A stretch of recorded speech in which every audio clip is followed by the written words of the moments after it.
This is why you should be using a nasal spray that has baking soda and salt in it. So Salinity spray has 3 active ingredients: purified water, sodium chloride, and sodium bicarbonate. So sodium chloride is another way of saying salt, and sodium bicarbonate is another way of saying baking soda. So the question is, what are these 2 ingredients doing in a nasal spray, and why are they so beneficial? So sodium chloride or salt is in every nasal saline spray. The word saline means salt water. The reason why salt is included in a nasal spray is because when we add salt to water, we match the natural salinity or the natural salt content of our body's natural fluids. If we were to use just water alone, which has a really low salt content in our nose, it would be really irritating and uncomfortable because the salt content doesn't match our own natural bodily fluid salt content. So when we use nasal saline spray, we're copying or mimicking the salt content of our body's natural fluids, which feels a lot more comfortable and soothing to the nose than if we were to use just water alone.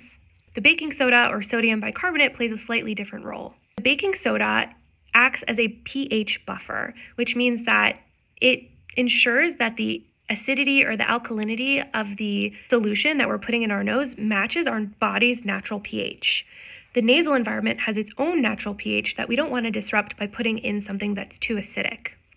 So when you add sodium bicarbonate, which is an alkaline with a high pH, you're creating a solution that matches the body's natural pH and again is more soothing and moisturizing and comfortable to use in the nose. If we were to use a nasal solution that were acidic, it could really disrupt the pH environment of the nose and just cause a lot of irritation and be really uncomfortable. So both sodium chloride, salt, and sodium bicarbonate, baking soda, help to create a solution that mimics our body's natural environment, making it more soothing and less irritating to use in the nose, which is especially helpful if you use a medicated nasal spray, which can lead to a little bit more risk for irritation.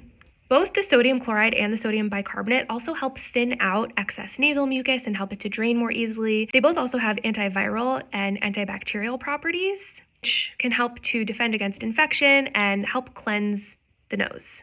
So next time you go and buy a nasal saline, check out the ingredient label and try and find one that has sodium bicarbonate in it. They're all going to have salt in them though.